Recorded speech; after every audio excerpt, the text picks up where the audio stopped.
ચાલો અગાઉ આપણે સોફ્ટવેર હાર્ડવેર વિશે સમજ્યા, થોડાક વિશિષ્ટ શબ્દો સમજ્યા હતા.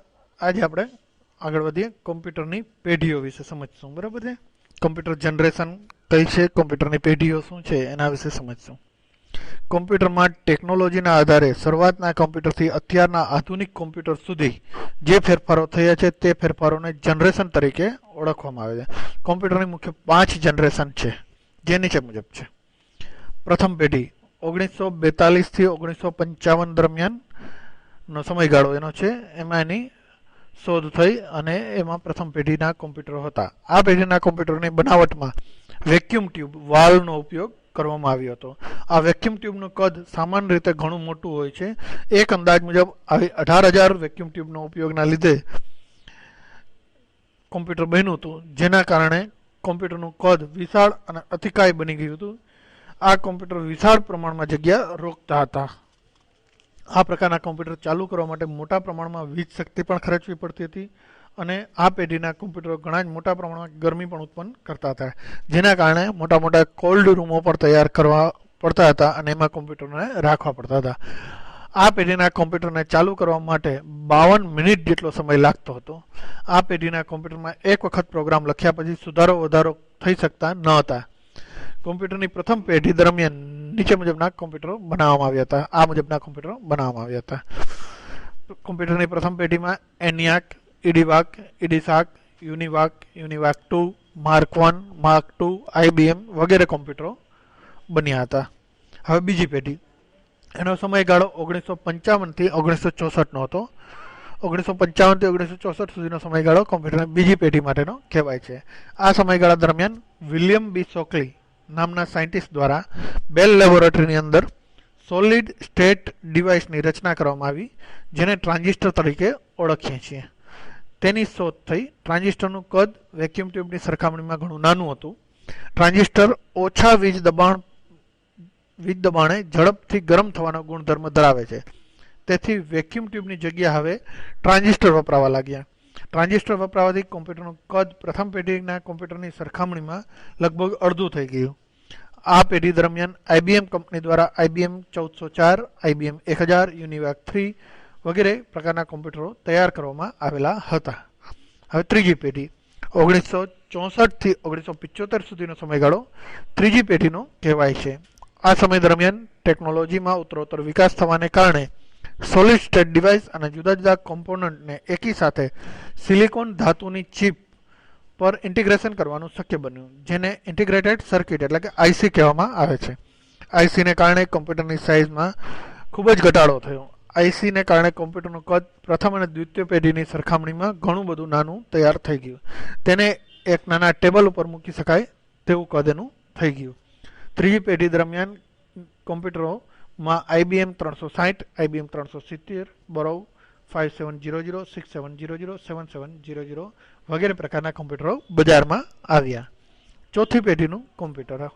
ચોથી પેઢીમાં 1975 થી 1985ના સમયગાળાને ચોથી પેઢીના કોમ્પ્યુટર તરીકે કહેવામાં આવે છે. આ સમય દરમિયાન સેમિકન્ડક્ટર ટેકનોલોજીનો ઉત્તરોત્તર વિકાસ થતો હતો, જેના કારણે ખૂબ મોટા પાયે મોટી ઇલેક્ટ્રોનિક સર્કિટોનું સંકલન કરવાનું શક્ય બન્યું, જેને લાર્જ સ્કેલ ઇન્ટિગ્રેશન કહેવામાં આવે છે, LSI તરીકે ઓળખવામાં આવે છે. LSIને કારણે કોમ્પ્યુટરનું કદ એકદમ નાનું તૈયાર થયું. પેલી ત્રણેય પેઢીઓની સરખામણીમાં ઘણું બધું નાનું કોમ્પ્યુટર તૈયાર થઈ ગયું. એને એક નાની ટીપાઈ ઉપર કે ટેબલ ઉપર મૂકી શકાય તેવું નાનું એ થઈ ગયું. આ સમયગાળા દરમિયાન સોફ્ટવેરો પણ આવ્યા અને પેકેજો પણ આવ્યા. DBase, વર્ડસ્ટાર, લોટસ જેવા સોફ્ટવેરો અને પેકેજ 1975 થી 85 દરમિયાન બનાવવામાં આવ્યા. આ પેઢી દરમિયાન IBM PC સિરીઝ, એપલ સિરીઝના કોમ્પ્યુટરો, ઇન્ટેલ 4004ના કોમ્પ્યુટરો બજારમાં મળવાના શરૂ થયા. ત્યાર પછી પાંચમી પેઢીનો સમયગાળો 1975 થી શરૂ થયો અને અત્યારે પણ પાંચમી પેઢીના કોમ્પ્યુટરો બજારમાં ઉપલબ્ધ છે. કહેવાય છે કે પાંચમી પેઢીના કોમ્પ્યુટરોમાં માણસની જેમ વિચારવા શક્ય બન્યા અને કોઈ પણ નિર્ણય પોતાની મેળે લઈ શકે એ પ્રકારના પ્રયાસો એમાં શરૂ કરવામાં આવ્યા છે. અત્યારના જે બજારમાં કોમ્પ્યુટર ઉપલબ્ધ છે એમાં 5th જનરેશન અને હવે 6th જનરેશનના કોમ્પ્યુટરો પણ ધીમે ધીમે બજારમાં આવે છે. એટલે 5મી પેઢી અત્યારે પણ કન્ટિન્યુઅસ છે. આ રીતના જુદી જુદી પેઢીઓમાં જુદા જુદા કોમ્પ્યુટરો જુદા જુદા સમયગાળા દરમિયાન બજારમાં આવ્યા છે. બરાબર છે. આજે આપણે કોમ્પ્યુટર જનરેશન વિશે સમજ્યા, કોમ્પ્યુટરની પેઢીઓ વિશે સમજ્યા. આમાં કોઈને પણ કંઈ ન સમજાણું, કંઈ પણ પ્રશ્ન હોય તો એ કમેન્ટમાં પૂછી શકે છે. એનો શક્ય એટલો વહેલો હું જવાબ આપીશ. જો આપને આ વિડીયો ગમ્યો હોય તો આને લાઇક કરો અને બીજા સુધી પહોંચાડો, શેર કરો.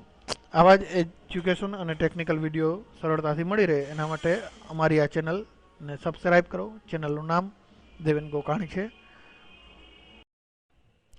હલો મિત્રો, મારું નામ દેવેન ગોકાણી છે.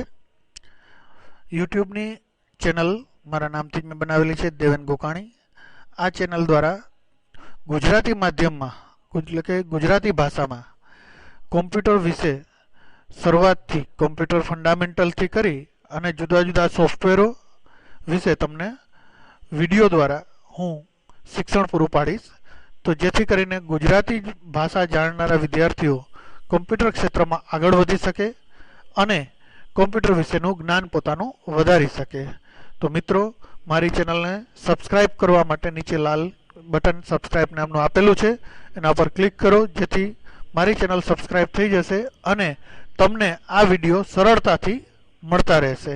સરળતાથી વિડીયો મેળવવા માટે ચેનલને સબસ્ક્રાઈબ કરો અને બીજા મિત્રો સુધી પહોંચાડો જેથી કરીને એ લોકો પણ ગુજરાતી મીડિયમવાળા વિદ્યાર્થીઓ પણ કોમ્પ્યુટર વિશે જાણકારી મેળવી શકે અને કોમ્પ્યુટર ક્ષેત્રમાં આગળ વધી શકે. બરાબર છે. વધુ વિગત માટે અથવા કોઈ પણ પ્રશ્નો હોય તો મારા વિડીયોની કમેન્ટમાં તમે પ્રશ્નો લખી શકો છો. કોઈ પણ ભાષામાં લખી શકો છો પ્રશ્ન, ગુજરાતી ભાષામાં પણ લખી શકો છો, અથવા જે રીતે તમે SMS અને ચેટમાં અંગ્રેજીની અંદર ગુજરાતી ભાષાનો ઉપયોગ કરો એવી રીતે પણ પ્રશ્નો લખશો તો હું એમનો તમને જવાબ આપીશ અને તમારા પ્રશ્નો પ્રમાણે હું વિડીયો બનાવી, સજેશન પણ મને આપજો, એટલે સજેશન પ્રમાણે હું વિડીયો બનાવી અને મારી ચેનલમાં અપલોડ કરતો રહીશ જેથી કરીને તમને વધારે ને વધારે નોલેજ મળી શકે. મારી ચેનલ દ્વારા હું એજ્યુકેશનલ અને ટેકનિકલ વિડીયો પૂરા પાડીશ. તો તમે મિત્રો મારી ચેનલને સબસ્ક્રાઈબ કરો અને વધુ ને વધુ વ્યક્તિઓ સુધી પહોંચાડો અને આ વિડીયો ગમે તો એને લાઈક પણ કરવાનું ભૂલતા નહીં.